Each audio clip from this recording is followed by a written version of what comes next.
మీరు చూస్తే అధ్యక్ష మాట్లాడితే ఎక్కడ అప్పు ఉంది 10 కోట్లు, మేమేదో తప్పు చెప్పామని మాట్లాడుతున్నారు. మంత్రి గారు చాలా స్పష్టంగా చెప్పారు. నేను ఇప్పుడే చెప్తున్నా, మీరు చూస్తే అధ్యక్ష గవర్నమెంట్ డెట్ 4,38,728 కోట్లు, పబ్లిక్ అకౌంట్ లయబిలిటీస్ అంటే ఉద్యోగస్తుల డబ్బులు కూడా మొత్తం వీళ్ళు తీసుకొని వాడేసే పరిస్థితికి వచ్చారు, 80,914 కోట్లు. కార్పొరేషన్స్ డెట్ 2,48,677 కోట్లు. సివిల్ సప్లైస్లో అప్పు 36,000 కోట్లు.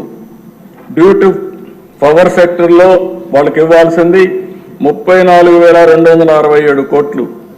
Outstanding dues to vendor స్కీమ్స్కి ఇప్పుడు బకాయిల దిశ మొత్తం కాంట్రాక్టర్ అందరికీ 1,13,244 కోట్లు.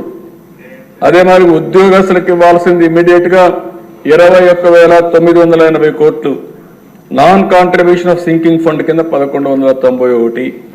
ఇవన్నీ కలిపితే 9,74,556 కోట్లు ఇప్పుడు తేలిన అప్పులు.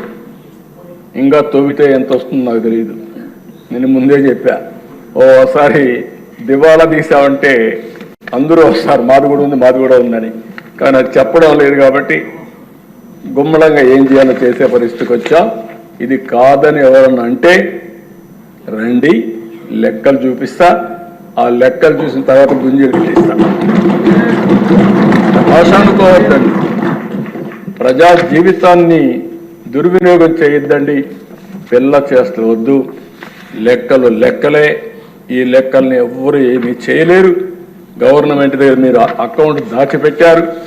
ఈరోజు మేము ఏది కూడా దాపరికం లేదు. అందుకే అన్ని జీవోల్ని ఆన్లైన్లో